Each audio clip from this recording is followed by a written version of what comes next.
plaisir de vous retrouver pour cette édition vespérale sur la nationale. Madame, Monsieur, bonsoir et bienvenue aux 20h. Tradition respectée aujourd'hui pour la réunion du Conseil des ministres, la 46e de la série, présidée par le chef de l'État, Félix-Antoine Tshisekedi, a planché sur 5 points d'intérêt national. On fait le point dans ce reportage.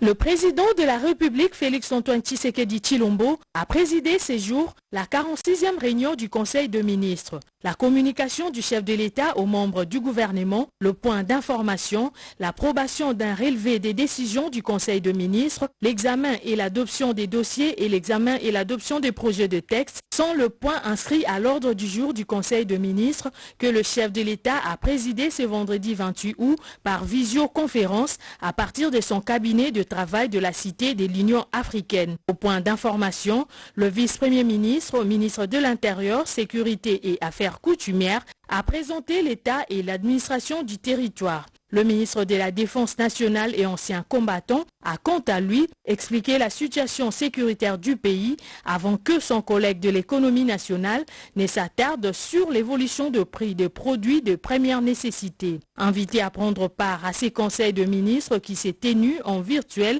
le gouverneur de la Banque centrale du Congo a expliqué l'évolution de la situation récente sur le marché d'échange. S'agissant de l'examen et de l'approbation des dossiers, le vice-premier ministre, ministre de l'Intérieur, Sécurité et Affaires coutumières, s'est attardé sur la situation actuelle au poste frontière de Kasumbalesa au Haut-Katanga avant que le ministre de la Santé publique ne présente l'évolution de la situation de la pandémie de la Covid-19 et autres épidémies en République démocratique du Congo.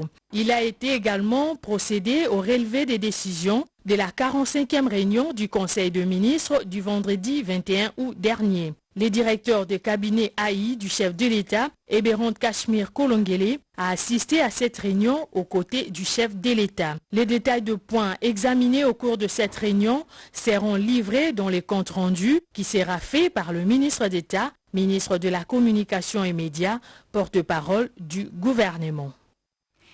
À l'hôtel du gouvernement, en sa qualité du président du comité de pilotage du programme STAREC, le Premier ministre Ilunga Ilunkamba a présidé une réunion sur le DDR pour les Nord et Sud Kivu ainsi que l'Ituri. Les efforts de reddition des ex-combattants ont été salués. On fait le point avec Françoise Bouela-Boaki et Pompomba.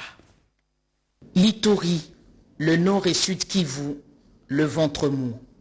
3 zones favorables, parfois terrain de jeu des groupes armés et autres milices. À la recherche des solutions, les gouverneurs des 3 provinces ont trouvé comme recette investir dans les zones fragiles.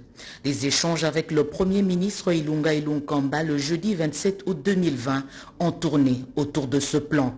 Nous sommes ici en consultation pour un programme que nous avons initié au niveau des 3 provinces, le DDR communautaire, avec un volet très accentué sur la nécessité de l'investissement dans les zones pour atteindre les populations victimes et les populations vulnérables où se déroulent, où se créent des groupes armés.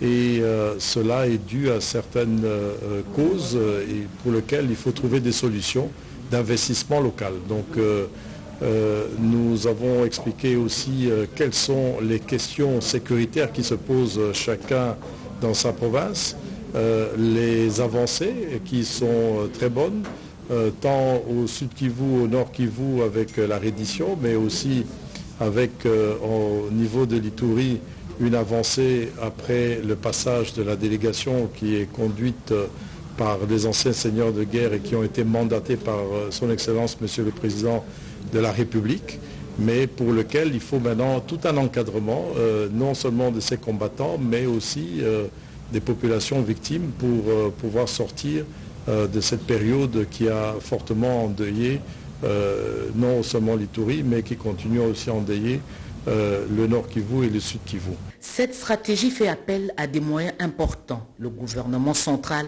entend toujours appuyer les actions du développement à la base, malgré la baisse des recettes dues au Covid-19, a insisté le chef du gouvernement. Donc, aussi, Technique, direction Goma, où certaines petites et moyennes industries bénéficiaires du financement du FPI de cette province, de la province du Nord Kivu, ont été encouragés et félicités par le ministre de l'Industrie en séjour de travail dans cette partie du pays. Julien Kaongia Paluku a effectué une visite d'inspection dans 2 unités de production locale. Les détails avec Betty Aman. Après les sifflements des armes depuis plusieurs années, la province du Nord Kivu plante petit à petit les décors de son essor. Les gouvernements de la République, par les billets du Fonds de promotion de l'industrie, a octroyé un prêt à quelques entreprises dans le cadre de la promotion et de la protection des industries locales. Séjournant dans la province du Nord Kivu, le ministre de l'Industrie, Julien Paluku Kaongia, accompagné du directeur général adjoint du FPI, Boniface Kassembe, a fait la ronde des petites et moyennes entreprises ayant bénéficié de ces financements pour se rendre compte de la quantité et de la qualité de la production. 4 entreprises ont été inspectées. Il s'agit entre autres de la laiterie des Luhonga, basée à Saké dans les Massissi, avec une capacité de production de 2000 litres par jour. Il s'en est suivi de la chocolaterie Loa du Nord Kivu, qui produit du chocolat pur made in DRC, ainsi que de la cimenterie de Nirangongo et de la centrale solaire, modèle des énergies renouvelables. Le sens que je donne à cette visite, c'est de devoir donner la part du ministère de l'Industrie dans cette vision que le président de la République a tracée. Je viens de visiter une laiterie à partir du Nord Kivu. Je visite en dernier maintenant la cimenterie, c'est-à-dire du ciment made in Congo. À l'issue de cette tournée, le ministre de l'Industrie a réitéré la ferme détermination du gouvernement de renforcer la capacité des techniciens dans différents domaines de production, dont l'agroalimentaire. Les experts de Metelsat et quelques partenaires envisagent la mise en place d'un cadre légal d'échange d'informations et des données climatiques. Ils y réfléchissent déjà au cours d'un atelier, nous dit Oscar Mbalkaï.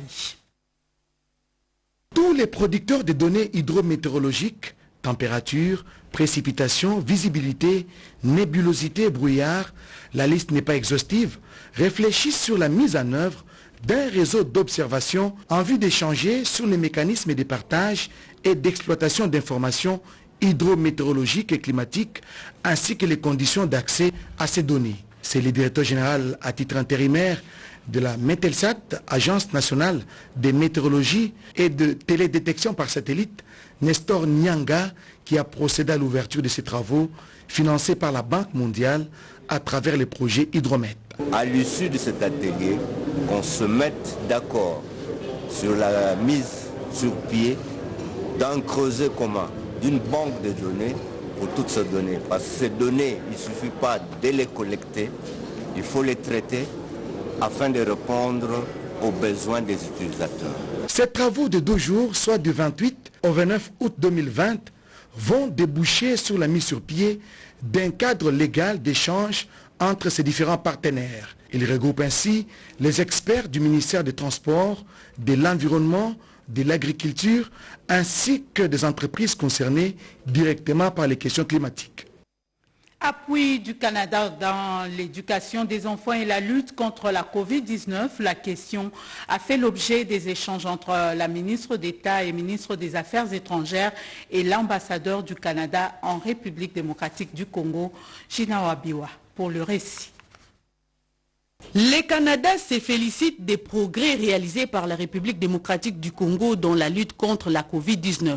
À ce sujet, il vient de lui accorder une aide supplémentaire de 5,3 millions de dollars américains pour l'accompagner dans sa lutte contre cette pandémie. L'enveloppe allouée va aussi appuyer la République démocratique du Congo dans les secteurs de l'éducation des enfants. Nicolas Simard, émissaire canadien, a apporté cette bonne nouvelle à la ministre d'État, ministre des Affaires étrangères, Marie Toumba Nzeza. Ce qui nous préoccupe tous actuellement, c'est la crise sanitaire, la pandémie mondiale de Covid-19. Il y a une progression positive ces dernières semaines en RDC et j'ai félicité Madame la ministre pour le travail qui a été fait ici au niveau de la RDC. Et en même temps, il y a toujours besoin d'accompagnement. J'ai partagé avec Madame la ministre d'État une bonne nouvelle, une annonce d'une nouvelle contribution canadienne de 5,3 millions de dollars pour venir en aide à la RDC dans le domaine de la santé, mais aussi dans le domaine de l'éducation, parce que on a vu que durant cette pandémie, beaucoup d'enfants n'ont pas pu aller à l'école.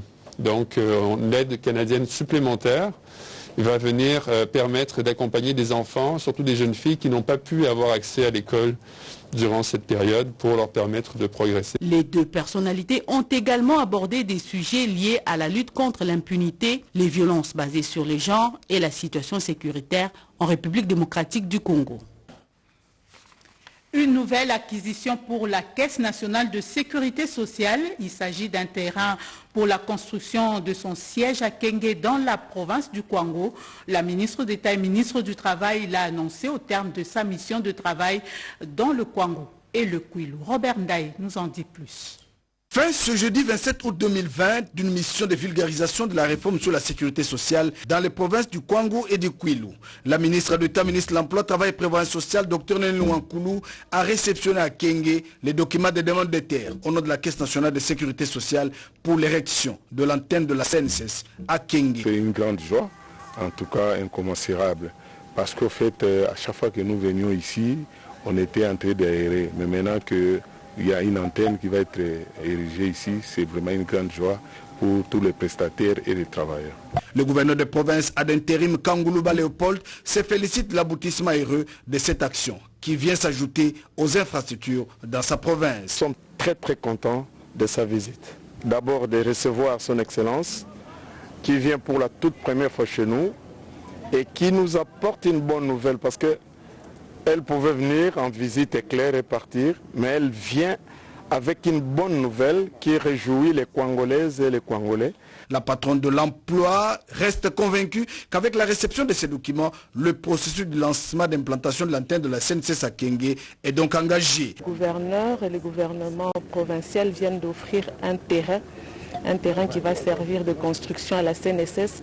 C'est déjà un grand début et une très grande contribution de la province. Et je dois souligner que c'est sur demande du caucus des députés et des notables de la province qui ont saisi le Premier ministre qui nous a saisis. Et voilà que la province vient de donner sa contribution. Avant de quitter Kikwit, Nelly Nwankulu a visité sous la pluie les entreprises sous tutelle à la CNSS. Les travailleurs ont été invités à la discipline pour la maximisation des recettes. Respect des gestes barrières oblige et la remise des kits composés de cache-nez, pulvérisateurs, gel hydroalcoolique pour protéger les agents contre la pandémie à coronavirus. À l'INPP, les réalisations de l'ADG Tchikuya Kayembe ont été saluées. La ministre d'État a visité l'ancien et le nouveau bâtiment. Dr Nelly Nwankulu a bouclé sa visite par les bureaux de l'inspection provinciale du travail. Quelques heures avant, l'AFEC et quelques structures ont été reçues à Kikwit avec un seul message, barrer la route au coronavirus. Un plaidoyer en vue d'obtenir le financement de la Banque mondiale pour la construction des routes urbaines. Le ministre d'État en charge de l'urbanisme et habitat l'a fait au cours d'une séance de travail qu'il a eue avec une délégation de cette institution financière. Reportage Eric Abamba. Face aux embouteillages monstres qui dérangent la population dans plusieurs grandes villes du pays, les gouvernements congolais, par l'entremise du ministre d'État en charge de l'urbanisme et habitat Pius Soumouabilou, entrevoient déjà quelques solutions pour mettre fin à ces problèmes.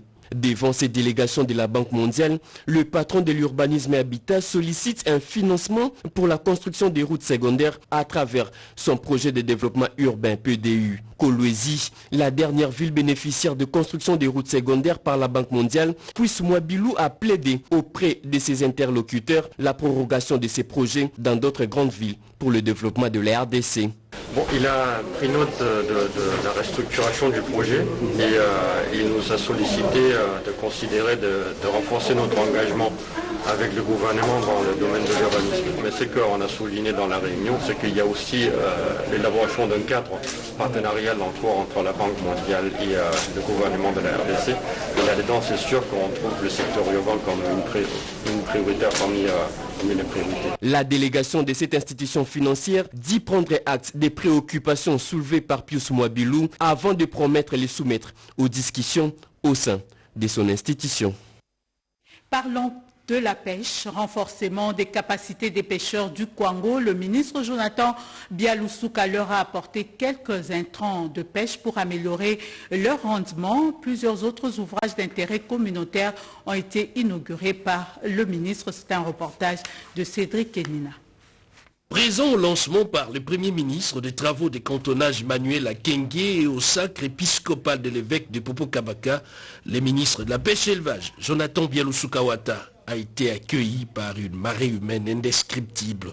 La preuve, cette cérémonie des autorités coutumières de 24 groupements de Popo-Kabaka qui l'ont investi roi du Kwango avec les insignes du pouvoir ancestral.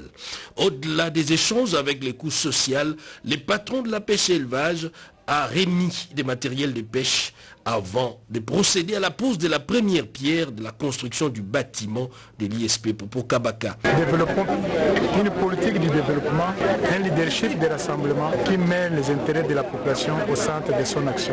Les ponts Loaï, détruits il y a 4 ans à la lisière du territoire des Popo-Kabaka et celui de Kasongo-Lunda, a été également visité par les ministres de la pêche et élevage qui avaient à ses côtés Madame le Dirkaba, adjoint du chef de l'État. Sans ces ponts, on ne peut plus produire, sans ces ponts, on ne peut plus évacuer. Non, il va faire rapport, le chef peut être aussi agir à sa manière en donnant des instructions et que les ponts soient directement faits.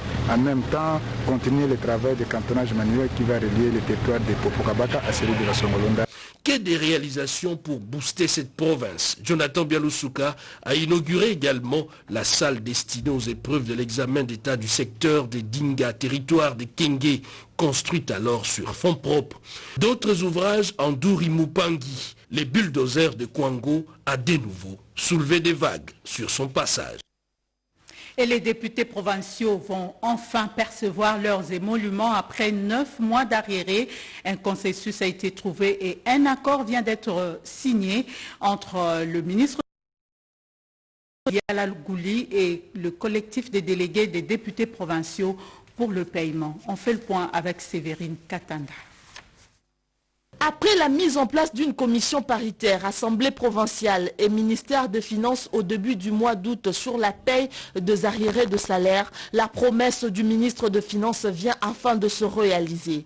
Les députés provinciaux de l'ensemble du pays seront payés d'ici lundi 31 août les arriérés de leur salaire cumulé jusqu'à 9 mois. Ce matin, le collectif des délégués des députés provinciaux de la République démocratique du Congo, représenté par l'honorable Blanchard Takatele, a rencontré le ministre des Finances José Sélé Gouli pour remettre un mémo et statuer sur la situation qu'il départage avec le gouvernement. La rencontre d'aujourd'hui, c'était pour cristalliser par un mémorandum d'entente pour le paiement de tous leurs arriérés. Donc nous nous sommes mis d'accord pour que d'ici à la fin de l'année, on puisse éponger une bonne partie.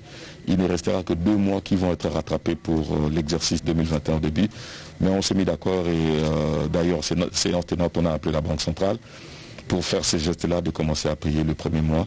Et le deuxième va suivre donc avant éventuellement demain ou lundi pour respecter cet engagement-là. Un consensus a été trouvé. Ils ont signé un protocole d'accord portant sur le paiement des arriérés de leurs émoluments. Je demande à tous les collègues qui nous ont mandatés d'être à l'aise là où ils sont. Nous croyons à notre gouvernement, nous croyons à notre président qui est le garant des institutions, du bon fonctionnement des institutions.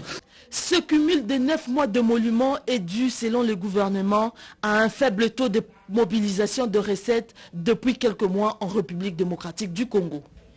Sachez que les dossiers de mutation des propriétés à caractère commercial seront désormais traités au sein des circonscriptions foncières. Cette réforme est déjà d'application. Une cellule a été d'ailleurs mise en place pour ce faire. C'était en présence du ministre des Affaires foncières et du directeur général de l'ANAPIC. Un commentaire de Marie Kalonk. Réduction du délai, coûts et procédures d'obtention des titres fonciers. Où en sommes-nous avec la nouvelle application des réformes initiées en ce sens par le gouvernement? La question est celle qui a motivé le déplacement du ministre des Affaires foncières à la circonscription foncière de Limete.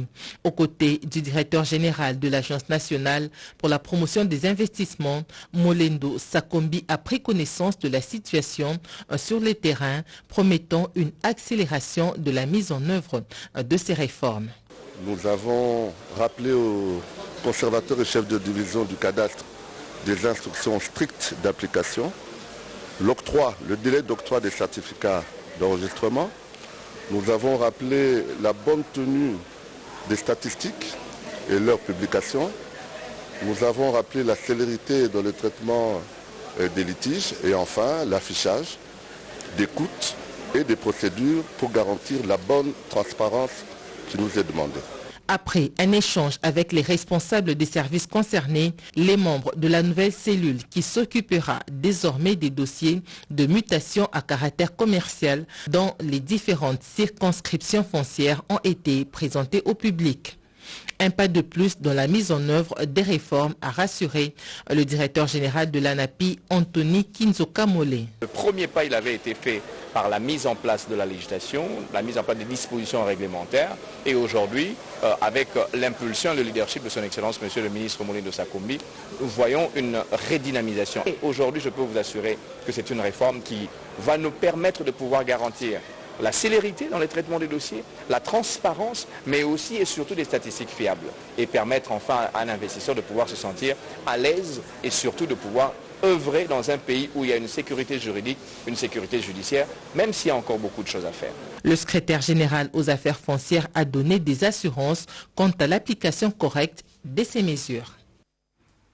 La RTNC et la Sonaïdroc ont signé un contrat de partenariat. Le directeur général Ernest Kabila Ilunga s'est rendu au cabinet du DG Mimi de la Sonaïdroc et entre-temps, le DG de la RTNC a également reçu dans son cabinet le gouverneur de la province du Maniema qui est venu solliciter son implication pour le bon fonctionnement de la RTNC Maniema. La radio-télévision nationale congolaise et Sonaïdroc nouent un partenariat. Ernest Kabila Ilunga, directeur général de la RTNC, et Hubert Miyimi, directeur général de la société Sonaïdroc SA, ont apposé leur signature au bas du document qui scelle un partenariat gagnant-gagnant entre ces deux entreprises. Quel plaisir aura-t-il à aller prendre ailleurs alors que nous sommes des enfants des mêmes pères? L'actionnaire principal chez moi s'appelle l'État congolais. Mais c'est tout à fait normal qu'on puisse se connaître dans les compétences et les capacités de chacun. Alors, comme j'ai besoin de son produit, lui étale merveilleusement et d'une manière splendide même tout ce que lui-même fait. Aujourd'hui, il veut faire aussi la même chose pour moi. Je peux refuser.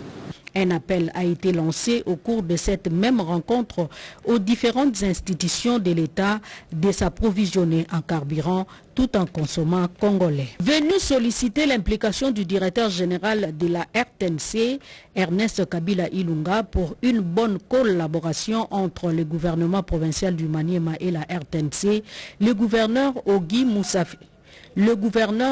Moussafiri a plaidé auprès d'Ernest Kabila Ilunga pour le bon fonctionnement de la station provinciale de la RTNC Maniema installée à Kindu, chef-lieu de la province. J'étais vraiment content d'abord de me recevoir et puis il était content de voir que je parlais de la RTNC Maniema. Et puis comme nous sommes des partenaires, on a toujours été bien reçus à la RTNC, on est bien servis.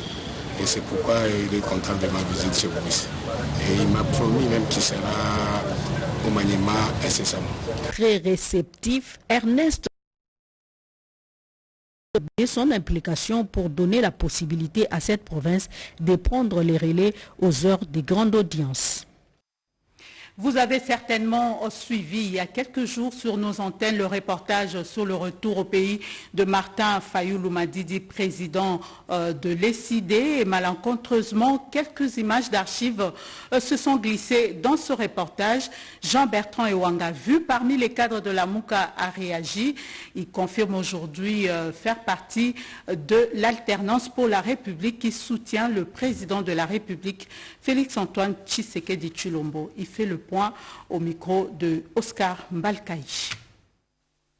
L'honorable Jean-Bertrand Ewanga, président du Front citoyen pour la République, ne fait plus partie de la MOUCA depuis des lustres et s'est engagé à soutenir les actions du président de la République, Félix-Antoine Tshisekedi Tshilombo, à travers la plateforme politique Alternance pour la République.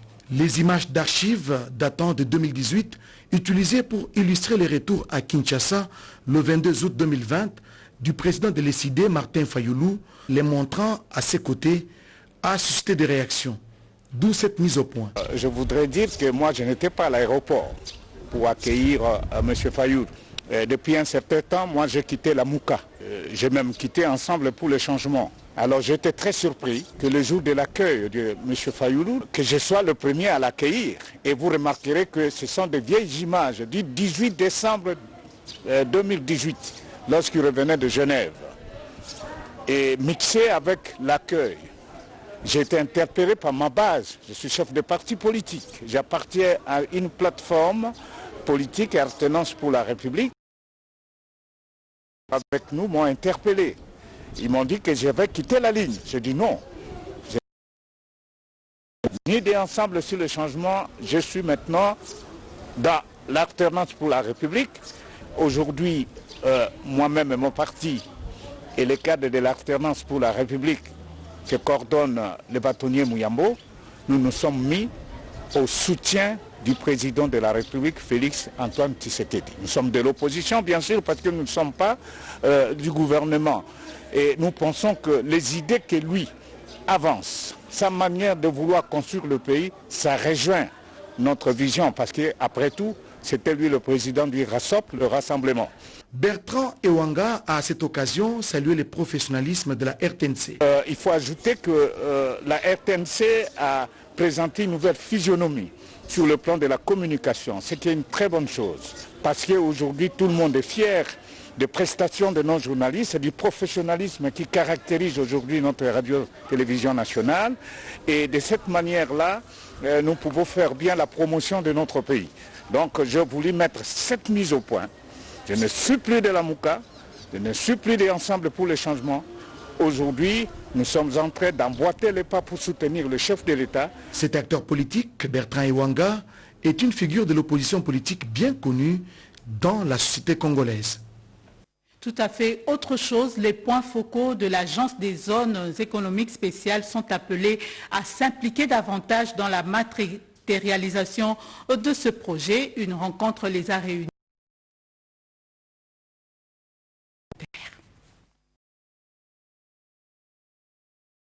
De sensibiliser les différentes administrations concernées par la création des zones économiques spéciales sur l'évolution du processus de mise en œuvre des ZES en RDC. C'est Dieudonné KVC, directeur du cabinet du ministre de l'Industrie, qui a lancé les travaux. Réunion qui vise à solliciter l'adhésion et l'expertise des points focaux pour la réussite des ZES. Il est attendu de vous que vous soyez de véritables porte-étendards des ES auprès de vos institutions respectives.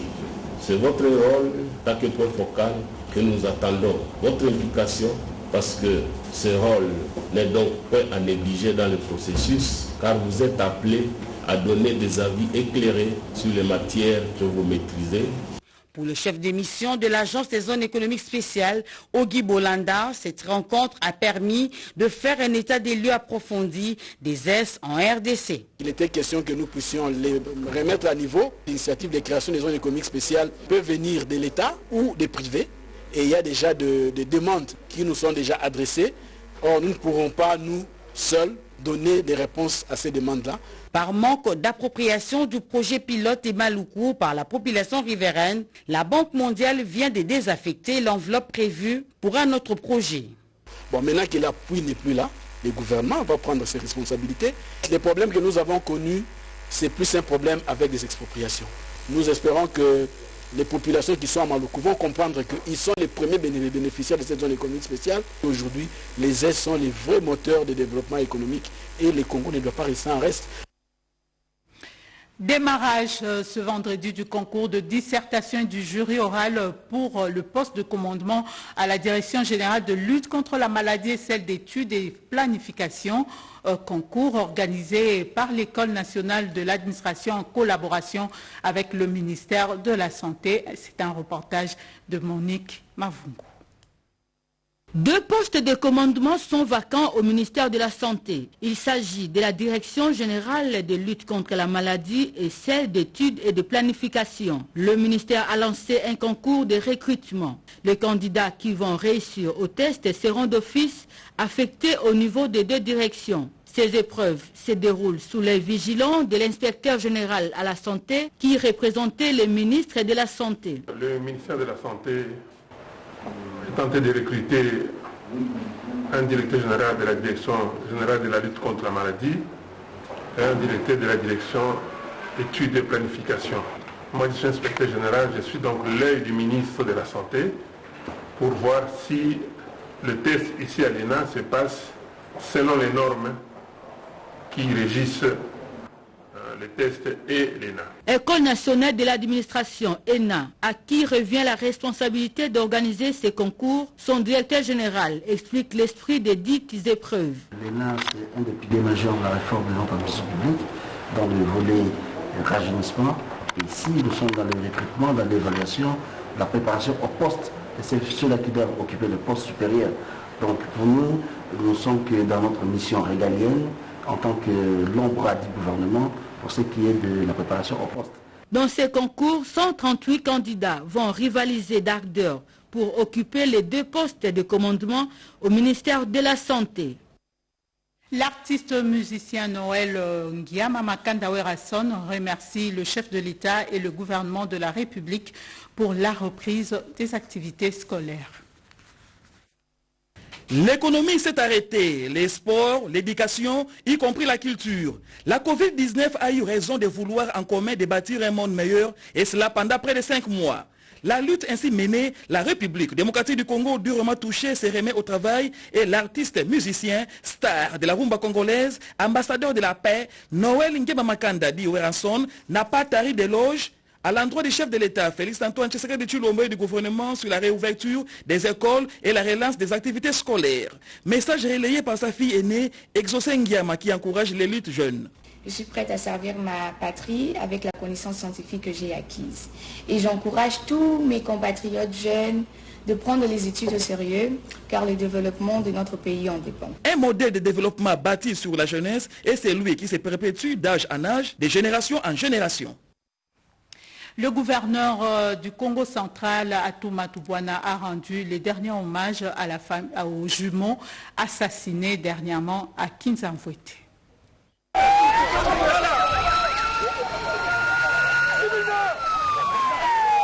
C'est dans une grande consternation que le gouverneur du Congo central, Atouma Toubouana Nkuluki, a accueilli ce vendredi 28 août 2020 à Matadi le corps de Percé Mwambantumba et Max Sengantumba, 2 frères jumeaux qui ont été innocemment assassinés à Kinzamvouete dans le territoire de Sekebanza la nuit du mercredi 30 au jeudi 31 juillet 2020 par un groupe de motocyclistes.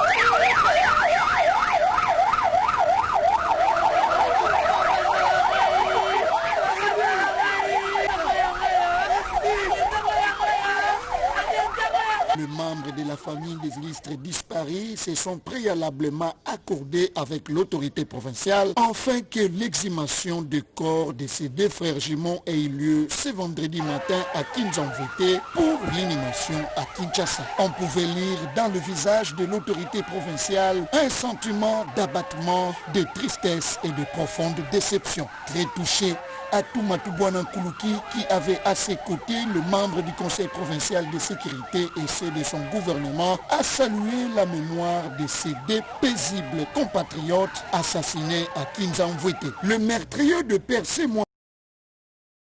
Mwambantumba ne resteront pas impunis. de ces deux frères jumeaux sont déjà aux arrêts et c'est grâce à la cagnotte qui avait été disponibilisée par le gouverneur de province pour quiconque apportera des informations fiables pouvant permettre à la justice de mettre la main aux vrais responsables de ces doubles assassinats. Madame, Monsieur, ce journal est complètement fini. Merci de votre attention accordée. Retrouvez à 22h Lopez Kakuba qui sera là pour vous informer. D'ici là, portez-vous bien. Au revoir.